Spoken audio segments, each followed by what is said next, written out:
तो अज़मा बुखारी साहब, आपने असद इकबाल साहब की पॉइंट ऑफ व्यू सुनी। तकरीबन एक क्रक्स है, जो जर्नलिस्ट तंजीमें एहतजाज कर रही हैं, जो ह्यूमन राइट्स ऑर्गेनाइजेशन एहतजाज कर रही हैं, साथ में मतलब ये कहा गया कि ये शब खून आपने मारा है ज़ादी राय पे, काला कानून इसे अरशद अंसारी साहब लाहौर प्रेस क्लब के सदर हैं, और वो कह रहे हैं जो कि असद इकबाल साहब ने कहा कि जब आप अपोजिशन में होते हैं तो इज़हार आज़ादी राय के चैंपियन होते हैं, और जब आप इक्तिदार में आते हैं, पैका आपने 2016 में बनाया और अब ये बना दिया है। अब पूरा फ्लोर आपके पास है।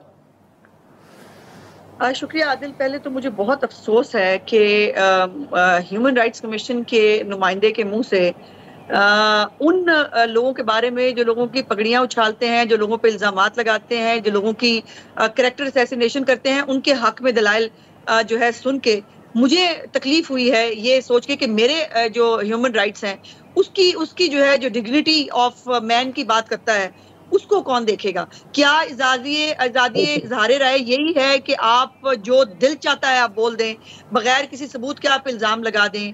और ये तो ये काला कानून है उन लोगों के लिए जो इल्जाम लगाते हैं। शुक्रिया ये काला कानून है। जी, मैं असद साहब आपके पास आ रहा हूँ, असद साहब आपके पास आ रहा हूँ, उज़मा साहिबा को बोलने देते हैं। जी उज़मा, जी जी, ये काला कानून है उन लोगों के लिए जो प्रोपेगेंडा सेल चलाते हैं। ये काला कानून है उन लोगों के लिए जो किसी की भी इज्जत को अपनी जूती की नोक पे रखते हैं। उन लोगों को बिल्कुल इस कानून से डरने की जरूरत है। पहली तो बात यह है कि काश इसके ऊपर थोड़ी सी डिटेल्स देख ली होती कि इसके ऊपर 4 घंटे पंजाब असेंबली के अंदर ऑपोजिशन ने बहस की है, 2.5-3 घंटे सहाफी जो हमारी तमाम तंजीमें हैं उनके साथ बैठकर हमारी डिस्कशन हुई। तमाम तर कोई एक कन्फ्लिक्टिंग पॉइंट, मैं अरशद अंसारी साहब के साथ अभी तक 3 प्रोग्राम कर चुकी हूँ, कोई एक कॉन्फ्लिक्टिंग पॉइंट हमारे पास उस वक्त तक नहीं था।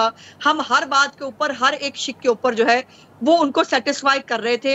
अचानक से एक उज़मा साहब, एक मुख्तसर जवाब, एक मुख्तसर सवाल, मुख्तसर आपने कहा कि सहाफियों से आपकी मशावरत हुई है। CPNE ने जो बयान जारी किया है कि जो बिल आपने पेश किया, आपने सहाफती तंजीमों का इजलास बुलाया और वादा किया कि यह बिल अगले पीर तक के लिए मुअख्खर करके मजीद बामकसद मुशावरत की जाएगी, लेकिन ऐसा नहीं हुआ।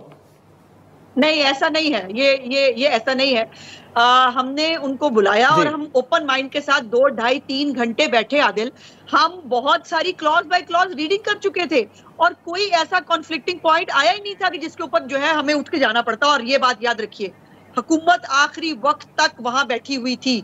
एक साहब आए थे और वो आकर बारी बारी कमेटी रूम के अंदर से एक 2-2 लोगों को उठा के बाहर ले जाते रहे और बाहर जो गुफ्तगू करते रहे वो हम तक पहुंच गई थी कि छोटो परा होगी कंसल्टेशन, अगले हफ्ते की करें पेंड करो और फिर देखेंगे। तो वहां पर मामला अब भी जितनी भी डिस्कशन हो रही है, क्या डिस्कशन है कि जी वो अगले हफ्ते तक पेंड नहीं किया।